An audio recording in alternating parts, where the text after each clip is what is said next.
Olá turma, tudo bem com vocês? Eu sou o professor Fábio Baldatti e hoje a gente vai fazer uma aulinha rápida, uma aula de receptores elétricos com análise de tensões. Também vamos estudar o circuito gerador-receptor e gerador-resistor-receptor. Sempre pensando naquela dica da análise de tensões, que é uma dica valiosa para o nosso estudo. Vamos lá então, turma? Acompanhem comigo. Um motor elétrico está conectado a uma rede elétrica de 127 volts. Tá? Então a gente poderia pensar num motor elétrico dessa maneira.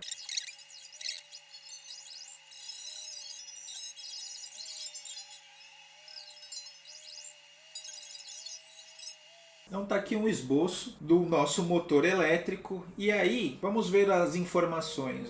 Ele está conectado a uma rede elétrica, então aqui é o U, a tensão, 127 volts. Esse motor possui resistência interna de 3 ohms, por conta do atrito, do barulho das peças, né? Então temos várias perdas de energia e aqui então a gente tem uma resistência interna 3 ohms. Ao ligarmos o motor, a corrente elétrica que nele circula tem intensidade de 9 amperes. Então por aqui, pessoal, teremos uma corrente de 9 amperes. Determine a sua força contra-eletromotriz.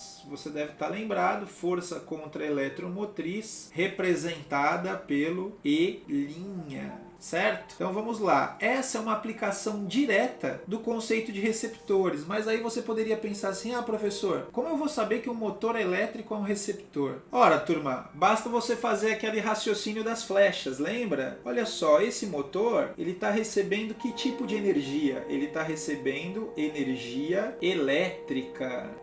Energia elétrica, tudo que está relacionado com energia elétrica, você deve lembrar disso, que a gente faz referência ao U. Em contrapartida, ele está transformando essa energia elétrica em energia de movimento, porque ele está içando, ele está puxando um bloco para cima. Essa energia é energia mecânica, no fundo vai ser energia cinética mais potencial, mas posso dizer que existe então a conversão de energia elétrica para energia mecânica. Agora, o motor faz barulho, então você tem perda de energia sonora. Você tem o atrito entre as peças, tem mais uma perda de energia. Você tem o aquecimento do motor, então você tem dissipação sob a forma de calor. Então você tem várias perdas. E isso a gente relembra com aquela flechinha da energia dissipada. Então, pessoal, essa ideia das flechinhas é muito boa porque ela remete àquela história de que toda vez que eu tenho uma peça que converte energia elétrica em uma forma de energia não elétrica e que não exclusivamente calor, é porque eu estou falando de um receptor. E aí basta aplicar a equação do receptor. O U é igual a E mais R vezes I. E você deve se lembrar que a gente difere um pouco o gerador do receptor pela simbologia. O E no receptor é chamado de força contra-eletromotriz. A gente coloca um linha aqui em cima e a resistência interna também R'. E aí basta a gente substituir as informações. A tensão 127, a força eletromotriz é o que a gente precisa descobrir, a resistência interna está aqui, é esse R', que agora é R', vale 3 ohms, vezes a corrente. E a corrente 9 amperes, certo? Feito isso, a gente mantém o 127 aqui. Esse 3 vezes 9 aqui vai dar 27. A gente manda para o lado esquerdo da igualdade, vai subtrair, então. E aí você tem a força contra-eletromotriz. Então, já vou escrever invertido. Força contra-eletromotriz, 127 menos 27, deu 100 volts. Tá aqui, turma, um exercício bem bacana, aplicação direta da equação de receptores. Mas para isso, você precisava relembrar que um motor é um exemplo de receptor. Tudo bem? Um receptor elétrico. Vamos para o próximo? O segundo exercício, turma, diz assim: no circuito abaixo, a intensidade da corrente elétrica e o seu sentido são respectivamente... Então vamos analisar o circuito com mais cuidado, pessoal. Vamos lembrar o que a gente precisa fazer? O primeiro passo é a gente achar quem manda no circuito, porque agora eu estou percebendo que aqui eu tenho um símbolo de gerador. Aqui eu também tenho um símbolo de gerador. Então, a gente vai ter que saber aí quem é que manda nesse circuito. Para saber quem é que manda nesse circuito, vamos arrumar aqui, ó. Então, essa peça contendo a diferença de potencial e a resistência interna tá aqui, ó. Esse pode ser, é uma pilha, né? Um símbolo de pilha ou bateria. Aqui eu também tenho uma diferença de potencial e uma resistência interna. Então, aqui também poderia ser uma pilha. Agora, quer dizer que esse 96 é uma força eletromotriz. Esse 2 é uma resistência interna, R'inho. Do outro lado, esse 12 também é uma força eletromotriz. Esse 2 também é uma resistência interna, R'inho. Quem vai mandar no circuito, turma, é aquela pilha que tem a maior diferença de potencial, a maior força eletromotriz, portanto 96. Isso define que essa peça é o gerador, enquanto a outra peça é o receptor, portanto E', R'. O sentido da corrente, então, está definido. A corrente ela é fornecida pelo gerador, então do polo positivo do gerador sai a corrente, passa nesse resistor de 3 e pelo receptor entra pelo polo positivo. Vamos escrever aqui que esse é o receptor.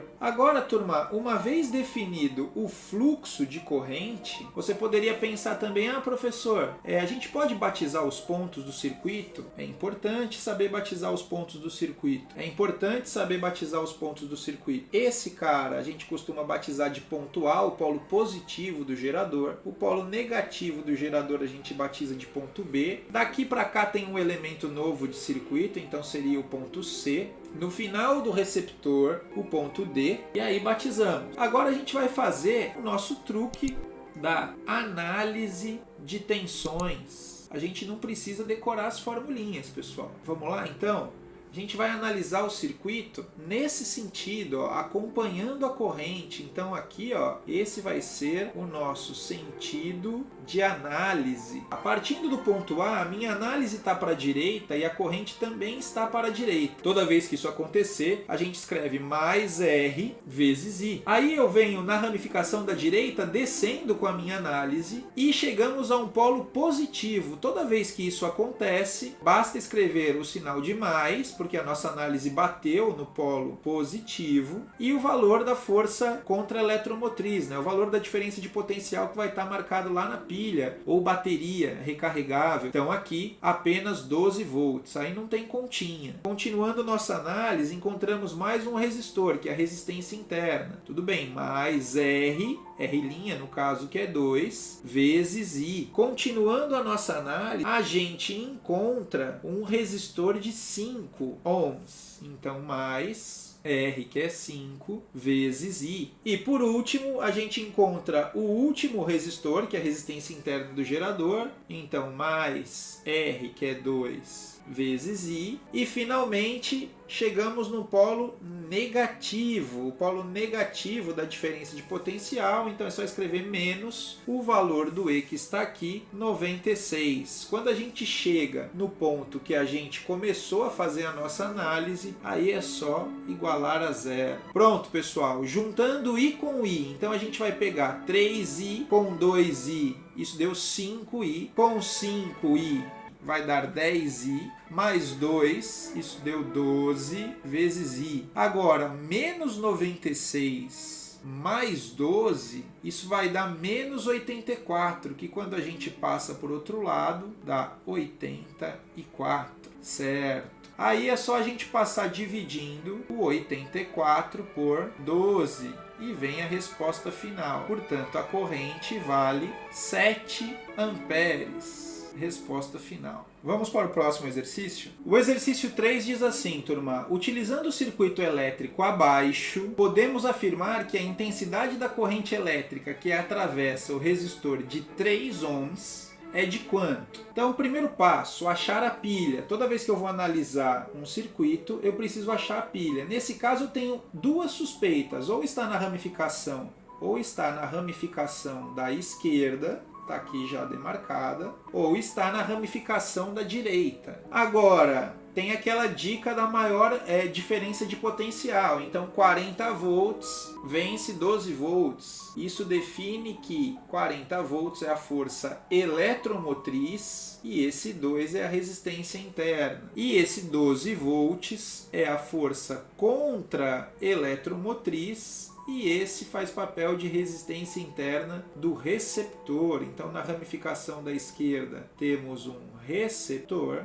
Na ramificação da direita, temos um gerador. Agora, turma, o enunciado não deixa muito claro se de fato temos um gerador real e um receptor real ou apenas temos um gerador ideal. Se fosse um gerador ideal, né, eu colocaria a minha pilha aqui, ó, na metade, sem considerar essa resistência, mas isso não alteraria em nada a nossa resolução, tudo bem? Então, marcamos a pilha, identificamos o receptor, agora os pontinhos do circuito. Nos terminais do gerador batizamos com A e B, daqui para cá temos que trocar a letrinha, portanto C, e no outro terminal do receptor D. Feito isso, chegou a hora do fluxo da corrente e a corrente sai do polo positivo do gerador e vai para o polo positivo do receptor. Então tá aí o fluxo da corrente elétrica. Agora chegou a hora da gente fazer a nossa análise de tensões, partindo do ponto A e analisando no sentido da corrente. Então aqui o sentido de análise. Partindo do ponto A, logo de cara encontramos um resistor. Então marcamos lá mais R, que é 4 vezes I. Depois nossa análise bate num polo positivo. Então basta escrever mais e o valor que aparece aqui, 12 volts. Continuando, encontramos um resistor R, né, que vale 1, R'. Portanto, mais R, que é 1 vezes I. Continuando nossa análise, encontramos mais um resistor, então mais R vezes I. Subindo na ramificação da esquerda, mais um resistor, mais R, que no caso é 2 vezes I. E finalmente batemos num polo negativo.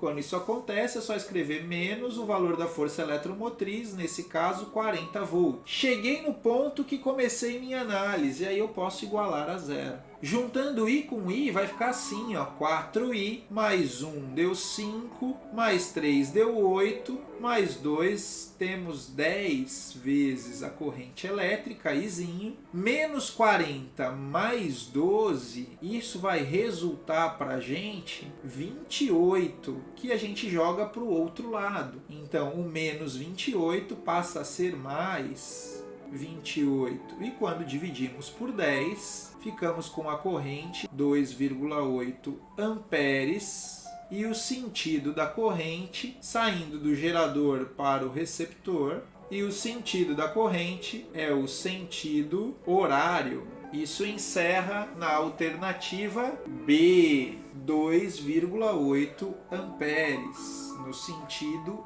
horário. Tudo bem, pessoal? É importante notar, turma, que ele pediu a corrente elétrica que atravessa o resistor de 3 ohms. E essa corrente, o resistor de 3 ohms, está por aqui, ó. Esse é o resistor em questão, esse resistor. E a corrente que passa através desse resistor de 3 é a própria corrente total. Nós já calculamos. É esse mesmo 2,8, tá bom? O último exercício diz o seguinte: um gerador elétrico, um receptor elétrico e um resistor são associados convenientemente para construir o circuito a seguir. Vamos lembrar, mais uma vez, quem é o gerador é aquele que tem a maior força eletromotriz. Então já sei que a ramificação de baixo possui o gerador, a ramificação de cima possui o receptor. E o exercício pergunta: o amperímetro A, esse cara, e o voltímetro V, esse cara, são ideais e nas condições que foram insertos no circuito indicam respectivamente. Então, nosso primeiro passo, achar o gerador. Já sabemos que o gerador tem a maior força eletromotriz, no caso, 9 volts. Esse cara é o gerador. Portanto, esse é a resistência interna R'. Na ramificação superior, temos uma diferença de potencial menor. Então, aqui temos a força contra-eletromotriz. E aqui o nosso R'. Esse daqui é o receptor. Pontinhos no circuito, turma. Então, aqui no polo positivo do gerador, vou chamar de ponto A. No outro terminal, ponto B. Lembra que quando você vai percorrendo o fio e não tem nada no meio do caminho, a gente batiza com a mesma letra. Portanto, B e B. Daqui para cá, você poderia pensar assim, será que o amperímetro muda a letrinha? O amperímetro não muda a letrinha, pessoal, porque quando o amperímetro é ideal, se ele não oferece resistência ao movimento dos elétrons. Então, a resistência do amperímetro ideal tende a 0. Então daqui para cá não tem resistência, esse é o mesmo ponto A. Pensando no voltímetro, o voltímetro ideal é aquele que tem muita resistência. Então eu digo que a resistência do voltímetro ideal ela é muito maior que todas as outras participantes do circuito. Portanto, essa resistência tende a um número enorme. A gente diz que tende ao infinito. Então, daqui para cá devemos trocar a letrinha. Portanto, C, C e C. Fluxo de corrente. A corrente sai do polo positivo do gerador, passa pelo amperímetro, entra no polo positivo do receptor e quando chega aqui você poderia pensar que ela vai para a ramificação do voltímetro, mas o voltímetro não é um caminho possível para a corrente. Então a corrente faz isso. Tudo bem? Vamos mais uma vez para a nossa análise de tensões. E ficamos assim, partindo do ponto A, encontramos os 6 volts. Então é só escrever mais 6, porque batemos no polo positivo. Você já sabe a essa altura do campeonato que a cada resistor é só escrever mais R vezes I. Continuando, mais R, que agora é 36, vezes I. Continuando, achei o resistor de 2,5, então mais R, 2,5, vezes I. Minha análise bateu no polo negativo, menos 9 volts. E quando a gente chega no ponto que começamos a nossa análise,